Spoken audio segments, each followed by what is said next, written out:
Hi there and welcome to Power Play. I'm Vashi Kapelos in Ottawa on this Wednesday. Tonight, buyback, blowback. Read his briefing notes so that he knows what he's talking about and fire that incompetent minister. Yeah! What the Minister of Public Safety is doing it right. Prime Minister Mark Carney is back on Parliament Hill defending his public safety minister, who was recorded casting doubt on the gun buyback program that he's in charge of running. In moments, our front bench will be here to break down the minister's prospects. Then re-engaging with China. The conversations were positive, they were constructive, and I do think that more dialogue is necessary. Any relationship with China will be important, with eyes wide open. After years of a diplomatic chill, is Canada ready to reach across the Pacific? Coming up, Canadian Michael Kovrig, detained for more than 1,000 days by China, will be here to give us his take on this 4th anniversary of his release. Plus, Donald Trump's huge Ukraine pivot. We are now living through the most destructive arms race in human history.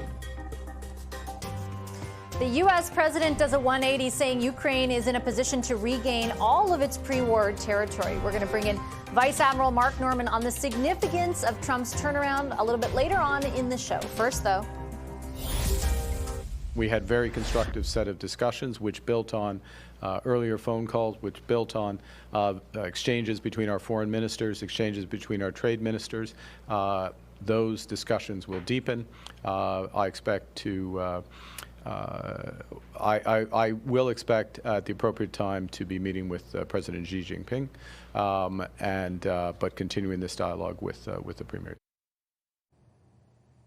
That's Prime Minister Mark Carney following his meeting with Chinese Premier Li Qiang on the sidelines of the UN General Assembly. The Premier is China's second highest ranking official, and the meeting marks the latest chapter in renewed efforts to reset trade relations between our two countries. Trade ties have most definitely been tense after Canada imposed tariffs on imports of Chinese-made electric vehicles, while China levied taxes on Canadian canola imports largely in response. So, are there any concerns about relations between the two countries softening, particularly given recent history, the detainment, for example, of Michael Kovrig and Michael Spavor, and China's human rights record? We put that question to MPs on the Hill today. I think diplomacy is absolutely necessary all the time. The reality is any relationship with China will be important, with eyes wide open. I think the Prime Minister having that engagement is the right thing to do. I was glad to see that he had the conversation with Premier Li yesterday at UNGA. Yes, we need to expand our trade opportunities. We need to look elsewhere, but it has to be in the context of how to ensure Canada's sovereignty, our democratic rights, our democracy, our democratic institutions are absolutely protected. We cannot abandon that primary goal. Former Prime Minister Justin Trudeau had also considered expanding trade relations with China, but those talks were halted in 2018 when two Canadians, Michael Kovrig and Michael Spavor, were detained in retaliation for Canada's arrest of Huawei CFO Meng Wanzhou. 4 years ago, on this exact day, September 24th, 2021, Michael Kovrig returned to Canada after more than 1,000 days in Chinese detention. He's now a senior advisor with the Crisis Group. Hi, Michael. It's good to see you. Welcome back to the program. Thank you for making the time. Hi, Vashi. Thank you for letting me be here. I wanted to start off just on your read of the significance, or maybe lack thereof, but of the meeting that took place in person on the sidelines of the UN between the Premier of China and our Prime Minister. Sure. It's a significant step, taking advantage, of course, of the opportunity to meet many world leaders at the United Nations General Assembly and debate in New York. So that's a typical thing to do. But the fact that both sides are willing to meet, and I think what we have at the moment is body language and optics and vibes, right? And those were clearly positive from both sides, which suggests a general willingness to improve relations and to stabilize them. And obviously, it takes two to tango, so you need willingness on both sides to do that. But I would not read too much into diplomatic handshakes and smiles. I mean, that's something that every prime minister has to do, meeting every world leader at the United Nations, regardless of what they may actually think of them personally or of their country or of their policy. Certainly the lines of questioning to the Prime Minister as of late around what happens next with China it was interesting to hear his answer last night, in particular characterizing the intent of deepening the relationship and trying to sort of position it as on a sectoral or kind of compartmental basis. Like we can do more on agriculture or climate while still, being aware of other very significant areas of friction. How do you internalize that? I think that's an accurate description of Mark Carney's government's approach, right? He's looking for opportunities to drive economic growth in Canada, to address problems that we're facing geopolitically, and some of those economic opportunities can come from China. But at the same time, he'll have been well briefed and has experience to know that China is also an extremely challenging country to deal with, even more so today than back when he was a central banker, for example. And so the challenge with trying to take a sectoral approach is that the Chinese themselves don't take a sectoral approach. They always link issues when it's in China's interest to do so. So they will use leverage in one area to extract concessions in another. And so you have to be mindful of that going into negotiations with them, right? A lot of talk around, we have to cooperate with China on certain global challenges we face, whether it's stabilizing the global economy, trying to maintain a rules-based international trading system, addressing climate change or public health. There are a lot of global issues. We're not in a 19th century world. All of these things affect everybody on the planet. And so, yes, we have to work with countries that are not easy to work with to try to address them. But that doesn't mean that we can count on the Chinese not to use, for example, green technology or climate change as a point of leverage for something else they get. So the problem is that the party state will instrumentalize everything, and they are very challenging to negotiate with. So sure, by all means, talk to China about these things, pursue Canada's interests, but be very careful about how you're doing it and have very realistic expectations of what you can get out. Like, I guess it's interesting because the Prime Minister has used the word negotiations, and so have some of his delegates when talking about what the future discussions with China look like. Is there any way to consider China a good faith partner in those negotiations, or would that be naive? Yes, that would be naive. They are not a good faith partner.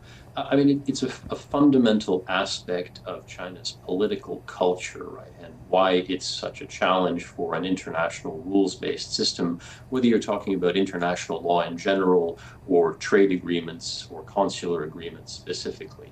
They have abrogated multiple agreements with Canada and with multiple other countries when it suits them. They violated the UN Convention on the Law of the Sea. They've violated the Vienna Convention on Diplomatic Relations and Consular Relations. They regularly abrogate trade agreements or don't honor the spirit of them, for example.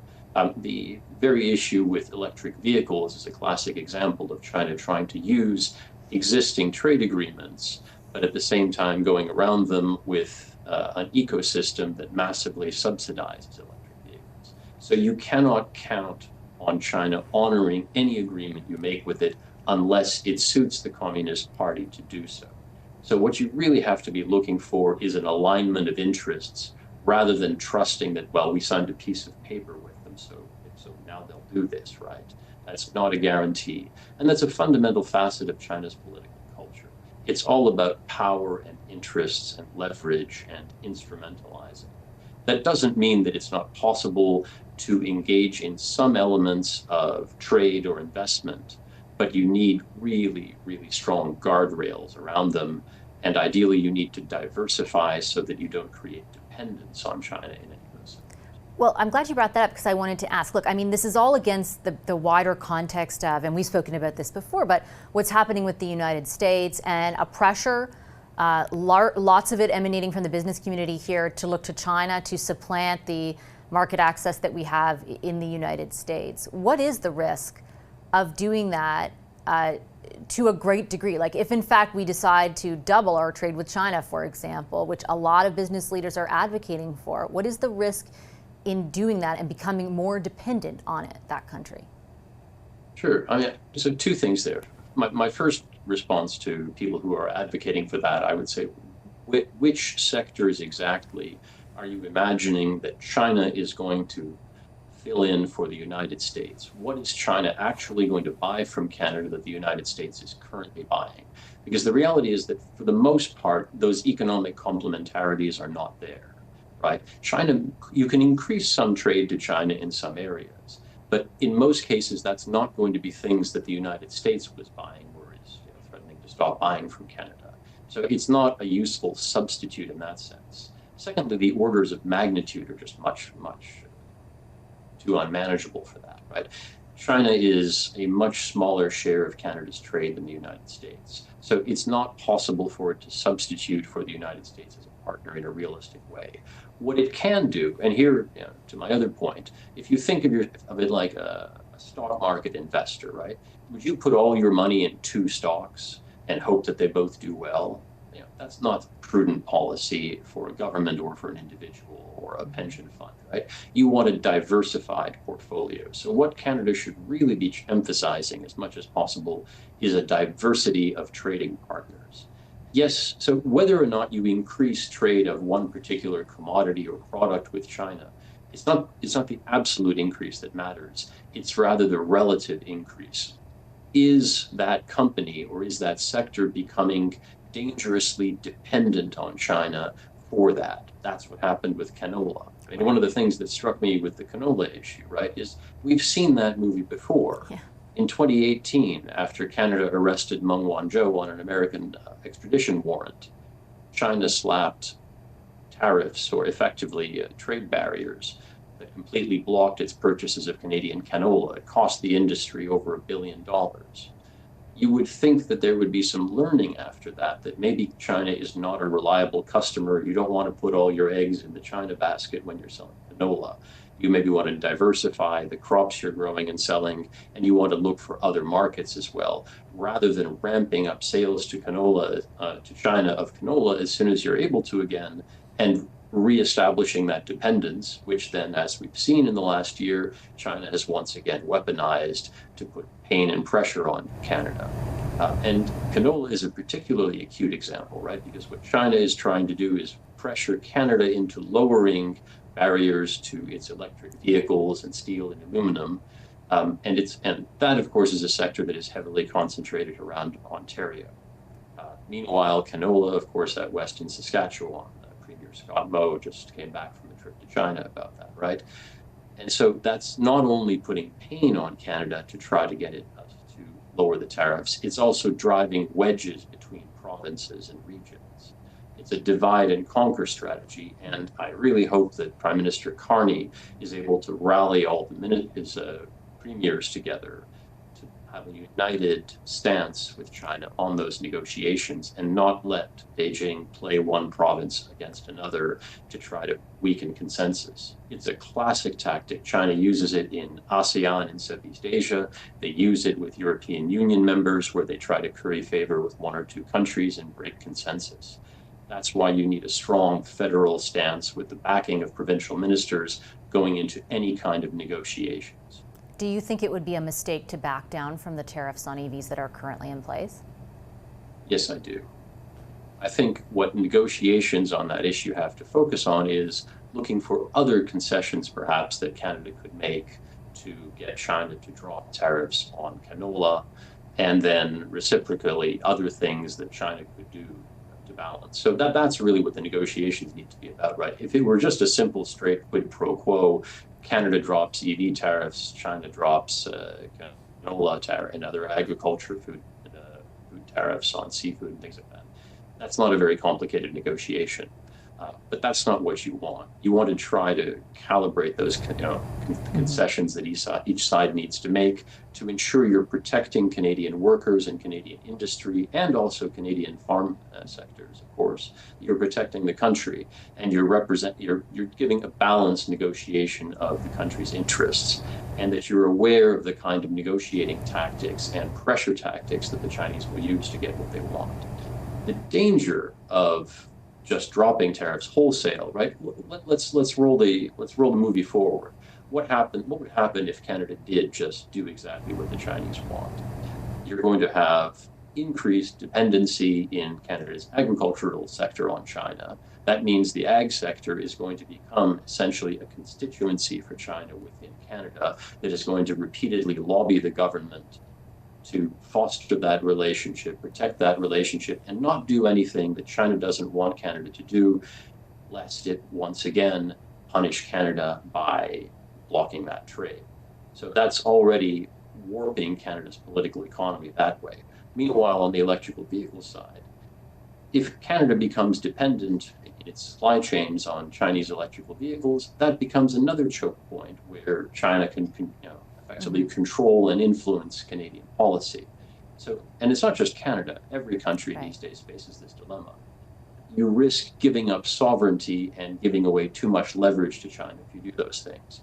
And in the case of electric vehicles, you risk completely hollowing out the entire supply chain and technological and industrial base of automotive. I've got to leave it on that note. Michael, it's a pleasure to have you back on the show. I appreciate your insights on this 4th anniversary. I can't even believe it, of your release. It's such a wonderful thing to see you here. Thank you. Thank you. It's great to be here, but it's also a reminder of the challenges of negotiating with China. It sure is, definitely. Thanks, Michael. Thanks, Vashi. That's Michael Kovrig, detained for more than 1,000 days by China, released 4 years ago on this day. I want to turn to some other news here in the nation's capital now. The RCMP have charged a 23-year-old Ottawa man and RBC employee for allegedly accessing the personal data of Prime Minister Mark Carney. News of the allegations making its way to Parliament Hill. I have barely seen the report, so it's difficult for me to comment on something specific, but it just reinforced that we need to have strong procedures in place, obviously, to preserve privacy, and it applies to all Canadians. All right, CTV's Abigail Beeman is here with some of the latest developments on this. So if I understand this right, some young man at RBC was able to access the personal banking information of the Prime Minister. How? How? That's the big question here. He's facing a lot of serious charges, 4 charges from the RCMP, including fraud and identity theft. So it sounds like something, much bigger. In terms of the Prime Minister's banking information, the RCMP will only say that he accessed it. We're not sure, exactly what he intended to do with it or what may have happened next. But again, back to those charges, unauthorized use of computer, fraud, identity theft. It seems to be painting a bigger picture. RCMP won't say whether there's a connection to organized crime here, but your question is, I think, what every Canadian is asking, which is how does a 23-year-old have this access? I asked the bank a few things, including, does somebody like the Prime Minister, are they afforded a different level of protection than the average Canadian who's, concerned also about personal identity theft and issues? Don't steal any of our data, but you'd think. But especially the Prime Minister, perhaps. Right. Yeah, and RBC ignored that question, so not sure there. And a security expert I spoke to said, there could be some extra things for the Prime Minister, but this is something we should all be concerned about. And, you saw that piece of tape from the Finance Minister. Stephen McKinnon also was asked about it, and he sort of responded with, yeah, that would be pretty worrying. So I think it's something everybody is thinking about and talking about. But that question, how, will maybe only play out in court. And he's got a court appearance here in Ottawa next week. Yeah, I wanted to ask, where does this go from here? Is there any more information that's being disclosed? Is the Prime Minister's office itself even saying anything? So the Prime Minister's office has not responded to me all day. The Prime Minister was asked on his way into question period, what's going on with your banking records? And he sort of smiled and just said that it was great to be back. So not sure what. I'm sure he's constantly at the ATM checking the balance checking or whatever. His RBC mobile app. Yeah. So no, we're not hearing directly from him or from his office on that. This 23-year-old, we should say, I guess now former employee of Royal Bank, because they say that he is no longer an employee with the bank, is set to appear in court, I believe, a week today on Wednesday here in Ottawa. Okay, well, we'll certainly have coverage then. Thanks a lot, Abigail. Appreciate it. CTV's Abigail Beeman. I'll take a quick break now here on Power Play. On the other end of that break, the Prime Minister says he still has confidence in his public safety minister despite leaked audio comments in which the minister can be heard questioning his own gun buyback program. Should he stay on the job? Will he? Our front bench is next on that.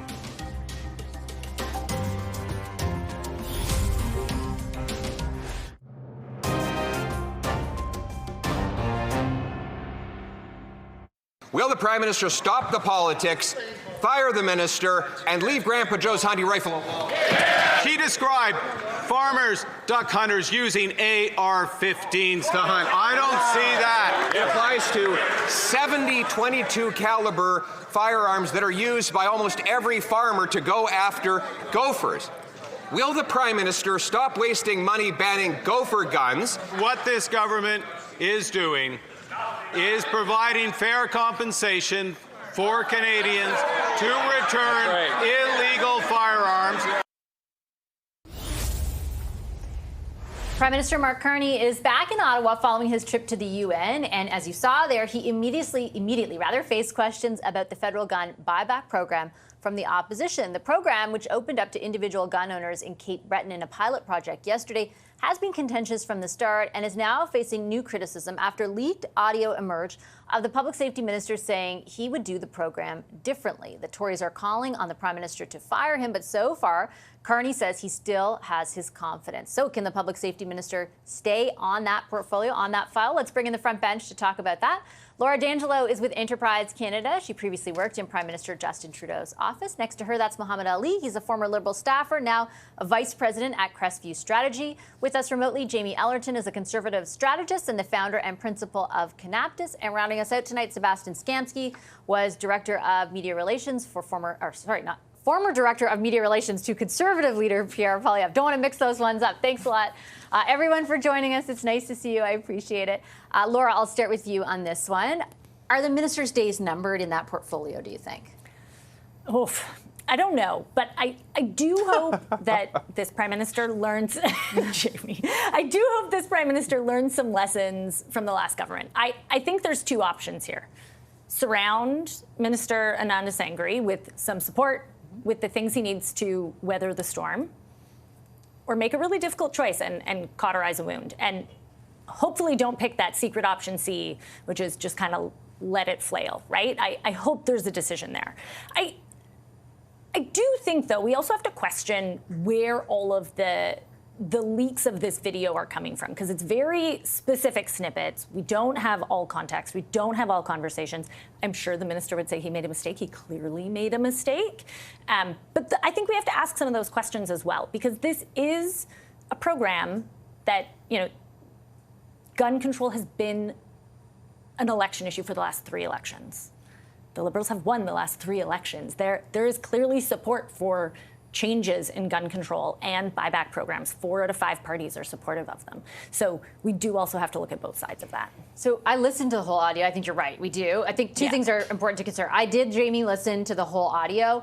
I don't think the comments have necessarily been taken out of context. I think it's in the broader scheme of a 20-minute conversation, but there are certainly things in the midst of that conversation which may lead you to the conclusion that the minister does not think it was the best path to pursue. And obviously he has his reasons as he defended them on this program last night. I do think it's true that you have to take into account that it's coming from, leaked originally from people who don't want to see this program go ahead. But that doesn't necessarily mean that those comments are not going to form the perception of how valuable this minister thinks the program is.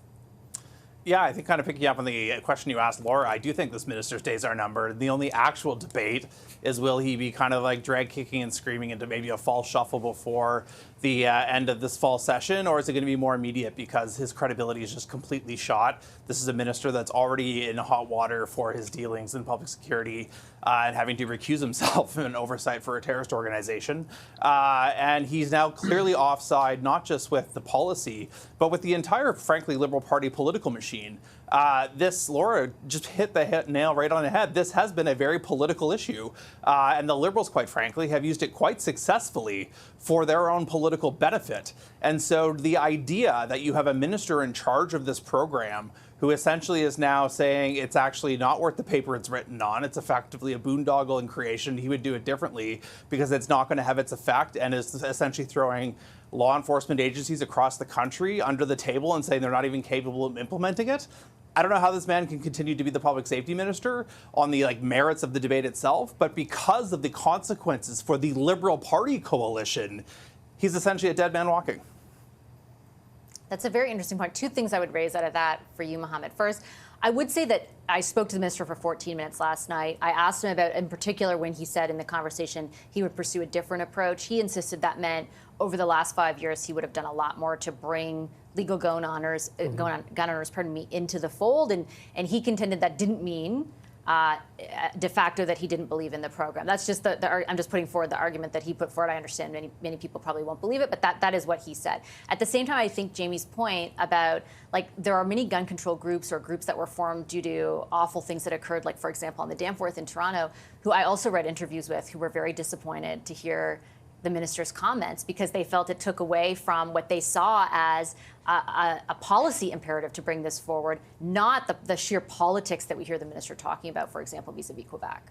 Yeah, look, I think in that leaked audio for the minister, like, you know, he's having an informal conversation. I think he was speaking to someone that clearly did not agree with the policy, and he was trying to find some way. And in fact, you know, we say offhanded things in a conversation where we're not being recorded. So I think that if he wanted to look at, and we also have Natalie Provost, who's also speaking on this issue, who's a big gun rights advocate, that I agree, like, he doesn't believe that the program shouldn't exist. And I think that there's, you know, they're starting with a pilot project out in Cape Breton, I think, to see and make sure it implements properly. But I still think that they will go ahead. I think police agencies just don't know what to expect. And I think that's why they're trying to do a pilot project to begin with. And I think the implementation. Not sure I buy that, but well, I think there's I mean, it's been 5 years. Yeah. Yeah, but I think there's merit to, like, the individual side of it, because they started with the businesses first, and this is for the individuals. I think there's a different sort of context for them to deal with. It's tricky, and the minister, I think, has an embarrassing moment of how he spoke about it. But I think this is a policy that the government ran on in the election. They're going to implement. The prime minister is behind it. So, you know, let's see how the pilot project rolls out first. I think that they, from a political perspective, though, Sebastian, can't abandon it because of what Laura said at the beginning and what Jamie echoed, right? Like, this is not a fight that the Liberals don't want to have from a policy perspective. They don't want to be talking about the minister, obviously, but they want to be talking about gun control because a lot of people in urban centers who voted for them believe there should be more stringent controls, including this as part of a package. Conservatives also want, I would imagine, and you can correct me if I'm wrong, want to be talking about it because they're very sure of where they stand and their voting coalition stands as well. What do you think ends up happening to the minister? Well, I want to start off by giving a great kudos to the minister for being so honest with Canadians. It is rare that we have Liberal cabinet ministers who speak so clearly and articulately from the heart about the true intentions of their policies. So that's number one. Unfortunately for him and for the Liberal government, it is their naked obsession here with wanting to impose this as a kind of boogeyman issue in elections has been revealed. If you were a writer for Veep, you really couldn't have even scripted something so magical to put in the show because it would be so unbelievable. This is a minister who is, in his own words, told by the Prime Minister to implement a program he does not have even a shred of trust in. Here's really the deal about firearms and firearm issues, and I do want to return actually to the words of another Liberal, the Prime Minister. Prime Minister Carney, in fact, said that in July, I believe, that most of the guns that are used in crime and which result in incidents actually come from the States. So why are we spending $750 million potentially on something that the government now admits so plainly will not work and has been really botched from the beginning? I think the real gun control issue is the issue at the border, and the Liberals continue to seem disinterested in actually tackling that. That $750 million, instead of being used for a program that, again, no one thinks will work, including the minister, could have been used actually to, I don't know, hire thousands of RCMP officers or port scanners or any other number of beefing up law enforcement measures. So that's just on the program itself. And let's not forget, this is also the minister overseeing one of the most outrageous crime increasings that we have seen of late, where violent crime has skyrocketed over 50%, where you have things like extortion, which have gone up 330% since the Liberals came into power, That's not an issue with the decimal space. That is just the number. Instead of focusing on the real matters like fixing the bail system, which they broke, they're clearly pursuing something for political gain, and I clearly it will not be working, as the minister said. I mean, I put all those to the minister. The minister said it's this program plus increasing resources at the border, which have yet to come to fruition, but that they're promising, and then plus bail reform legislation, which you've heard the Justice Minister say is coming, just to put it all on the table. I do have to take a quick commercial break, and obviously there will be debate about the merits of all of that. I'm just saying that that's what they said in response. I'll take a quick break. The front bench is sticking around. On the other end of that break, we'll go back to our top story and the prospect of increasing trade with China or deepening our relationship with them. Back in a moment with that discussion.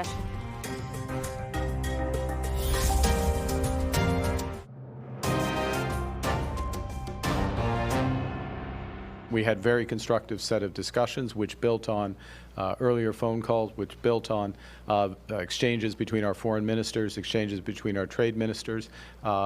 Those discussions will deepen. I expect to I will expect at the appropriate time to be meeting with President Xi Jinping, but continuing this dialogue with the Premier. Welcome back to Power Play. And one of our top stories, Prime Minister Mark Carney looking to ease years of tensions with China as he says he hopes to meet with President Xi soon. Amid tariffs with the U.S., the federal government is aiming to build a new and more stable trade relationship with China and other trading partners. So how should Canada approach, or the federal government approach, a new relationship with China, ensuring that its eyes are wide open? Let's bring back the front bench to talk about that. Mohammed Ali, Laura D'Angelo, Jamie Ellerton, and Sebastian Skamsky. Jamie, I'll start with you on this one. It's a very complex. It's not simple. I feel a bit of deja vu in that I remember covering the initial year, I would say, of the Trudeau government, where the objective was very similar, and from a economics perspective, understandably so, but we've been through a lot in the interim. What do you think the prospects of a different relationship with China are? Yeah, I think these circumstances over these past 10 years have also just fundamentally changed, Vashi. I think on the one hand, Canada is having its closest trading partner rip up trade agreements and essentially potentially disrupting the very foundations of our economy. And so what does a new normal look like? And on the other hand, you have the relationship essentially stemming from the Meng Wanzhou Huawei executive arrest here and the two Michaels being detained that put Canada-China relations probably at their lowest point in history. So there's obviously room for improvement to come off the absolute floor of how you would measure these in any conventional sense. But I think the real risk here is that the Liberal Party has a history of trying to get too close to China too fast and to tick off a lot of Canadians in the process on this. And so I think the Prime Minister probably, frankly, is uniquely situated to try and find a balance on this compared to his predecessor, who was way out over his skis. While at the same time, I don't think you're going to see broad-based political support from grassroots Canadians that say, hey, import more from China and we're going to blow up Ontario's auto industry as an example to allow those cheap EVs to come here. So I think there's going to be the whole purpose of re-engaging with China in this and kind of getting off that floor probably is going to be an uninteresting, boring, steady diplomatic engagement just to kind of reset level set and kind of restore to some sense of normalcy, while maybe looking for some very smaller, in the grand scheme of things from an economic standpoint, points for deals on a sector-by-sector basis. But I don't think you're going to need some grand reset, nor do I think you're going to return to kind of the Dominic Barton school of China relationship, which is to blindly pursue a free trade agreement at the expense of anything else in this country. There is a very interesting imminent kind of proof point in a way to all of this, because a lot of it, Mohammed, is discussed in the abstract at this point, but like the EVs that Jamie referenced are going to be, I think, the first proof point, right? Because there's pressure to take those tariffs off that were put in place back in the fall of 2024, and you've got some regional divides. We spoke to Michael Kovrig earlier on the show, who made, I thought, such an excellent point. Like, it's by design that Saskatchewan is being pitted against Ontario. Like, that is what China does, right? They exacerbate, or they target regional differences. They didn't choose to retaliate on canola that is largely in Saskatchewan by chance, right? It was done deliberately, and his advice was like, let that inform the position you take. Like, be aware of that. I think that's so interesting. Yeah, and I think, I agree with Jamie that I don't think this is going to be like a quick, speedy sort of thought of relationship. It started first with the former minister, Melanie Joly, who tried to at least have dialogue. And with the current situation with the U.S., you can't rely on just, things going normal there. I think they need to find that balance. I think Cody Bloy going over, trying to mend fence or find what does a middle ground look like, and seeing the readout from his conversation, the prime ministers with the premier of China, where they actually know that we need to also work through the sensitivity areas of agri-food and electric vehicles, which we never saw under the Trudeau government trying to speak with China on that. I think that their ability to navigate that very closely, there's going to be critical mineral trade, there's going to be other things that they might be able to find synergies on. There's the same thing they're going to deal with India as well, who's also untrustworthy. The prime minister said China is the biggest threat to Canada. So I don't think he's going in with blinders on, as previous governments have. I think he's looking eyes wide open, but he needs to do something to diversify trade.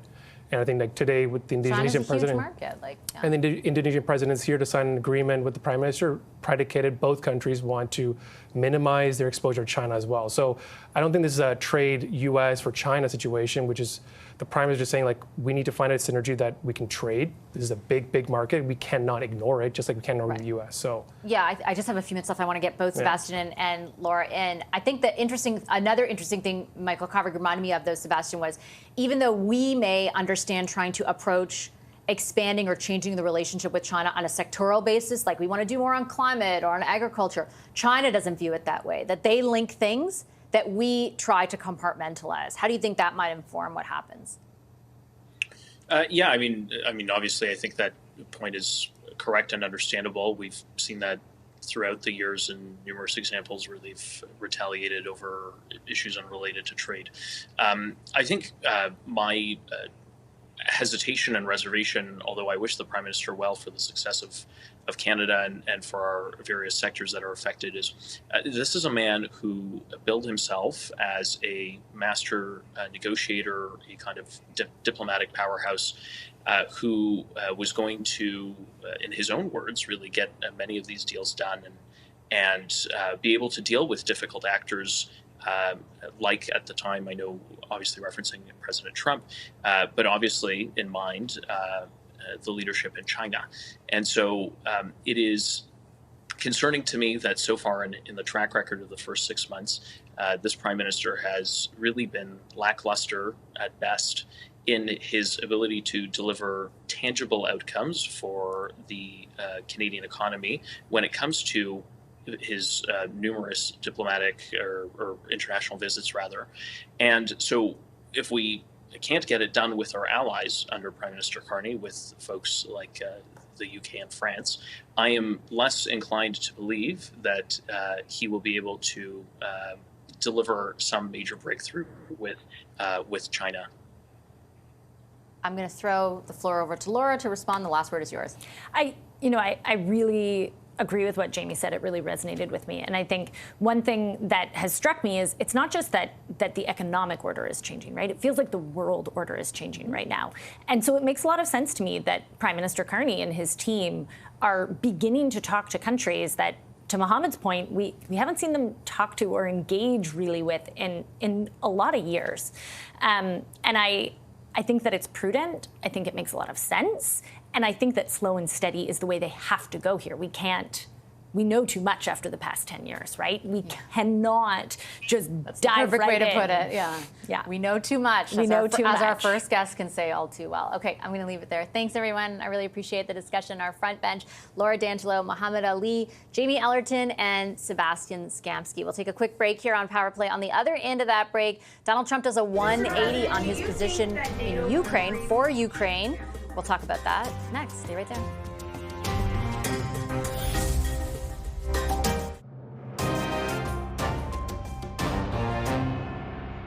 We are now living through the most destructive arms race in human history, because this time includes artificial intelligence.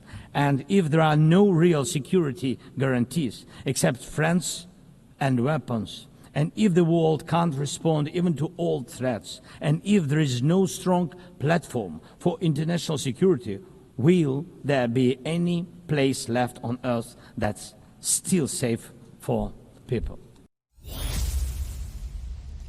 Ukrainian President Vladimir Zelensky at the United Nations there after U.S. President Donald Trump made a huge shift on support for the embattled country, saying he believes now Ukraine, with the support of Europe and NATO, could regain all of its territory from Russia. It's been a terrible war, should have ended, and Russia should have stopped it. But they've been 3.5 years and they've gotten not so far. So we'll see what happens. But the other side can fight too. And they've proven that. Maybe it could be that Russia's a paper tiger. Retired Vice Admiral Mark Norman is the former commander of the Royal Canadian Navy and former Vice Chief of Defense Staff. Hi, Vice Admiral Norman. Pleasure to welcome you back to our program. Thank you so much for making the time.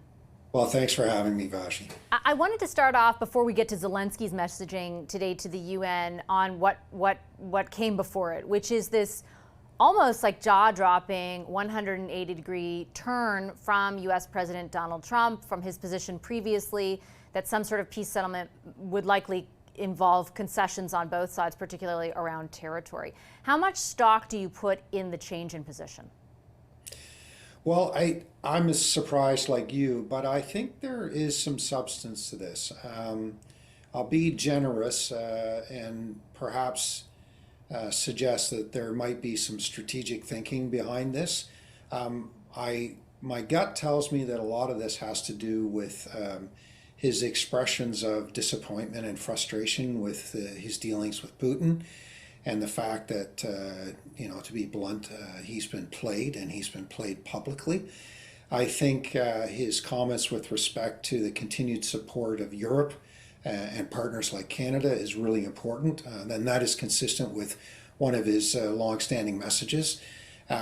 It's hard to know how much license the West can take from his comments, but I think this is an important and positive development in this ongoing saga. You and I have spoken before over often it's difficult to disaggregate or disassociate the individual in Donald Trump and the unpredictability, to put it lightly, around him and the office of the President of the United States, which had anyone held that position, whatever the words out on a big issue like this one, would carry with it a lot of weight.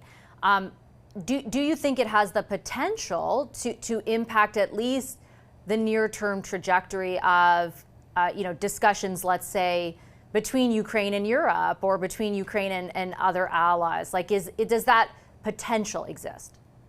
Yeah, I think it does. I think, sadly, we're in a circumstance where we have to take everything with a much larger grain of salt than we would have in the past. But nonetheless, I think that this is, as I mentioned, this is a result of ongoing frustration and disappointment that he himself has not been able to deliver what he thought would be a relatively simple peace package. I think he is in essence putting Putin on notice, and he's putting some wind in the sails, not just of Ukraine itself and President Zelensky, but of those closest allies who may have been wondering how long they should support. I think that this is a bit of a lifeline. His comments come, as I mentioned, just before the address to the UN from Ukrainian President Vladimir Zelensky, who I thought very interestingly kind of put international institutions on notice, said, you're going to have to do a lot more in order to counter Russia because, and this is not an unfamiliar message, but he said it with great specificity, Russia is going to do more than just what it is doing to Ukraine. And we do have some very distinct signals of that with what happened in Poland just a few weeks ago. What are your thoughts on his message today, and who do you think that message was really aimed at? Well, I think there's sort of multiple targets to the messaging. The Europeans in particular, perhaps some of the currently unaffected satellites would want to be concerned. I think that general membership of the United Nations, Russia has a seat on the Security Council. They use it for their own purposes, and that may have been one of the veiled suggestions he was making. But fundamentally, I don't believe he's wrong. I don't believe he's exaggerating, and he has been saying this for a while. and many people were either ignoring him or even openly dismissing or diminishing his comments. And I think maybe in the context of President Trump's remarks yesterday, maybe those people who've been sitting on the fence might actually be paying a little more attention. How significant in retrospect, and we're not that far in retrospect at this moment, but how significant do you think that those drones over Polish airspace, the fact that NATO and Polish aircraft were used to shoot a few of them down, like how significant do you think that will end up being? Yeah, it's hard to say going forward. Sadly, none of this surprises me, and of course the unbelievable rhetoric out of Moscow with respect to the intent is completely implausible. Is it a test? Yes. Is it a message? Yes. I said to somebody earlier, and I'll repeat it to you now, I genuinely believe the Russians are getting a little, I hate to use the word desperate because that brings on a perhaps frightening connotation, but I think they're running out of viable options. They're certainly running out of troops. They're running out of money. And they're leaning into the drones, and this is a not so subtle warning to Poland and other now NATO countries to just sort of watch what's going on. I think the reactions by the Europeans has been appropriate, and I think that we can probably interpret a little more license, if I can use that word, from President Trump's remarks yesterday. If I could jump off of that point and just conclude by asking, leaning on your extensive military experience, from a military perspective, when you look at the next few months of this war, what will you be watching for to get an indication of perhaps where things are headed, or if there will be some change beyond the politics of who supports who and how much money and military, like on the ground, what will you be watching for?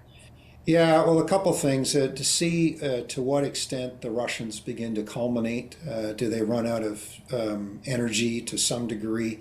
How can they sustain the atrocious level of bombing and drone attacks that we've been seeing recently? Is that sustainable?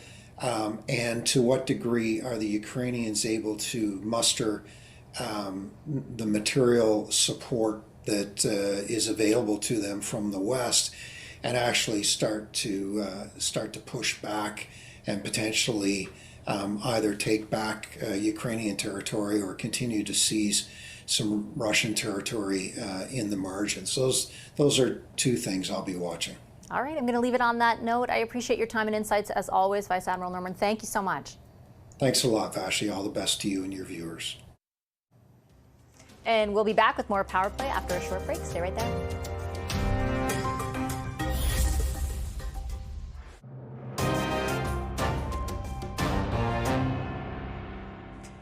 After months of labor strife between Canada Post and the union representing its workers, we're anticipating tomorrow we'll hear from the minister in charge of Canada Post, Joel Lightbound. He's scheduled to hold a press conference to talk about Canada Post transformation. We'll, of course, share all the details of that as they come into our newsroom. Right now, I'll leave Power Play there. I'm Vashti Capellos. Thanks for watching.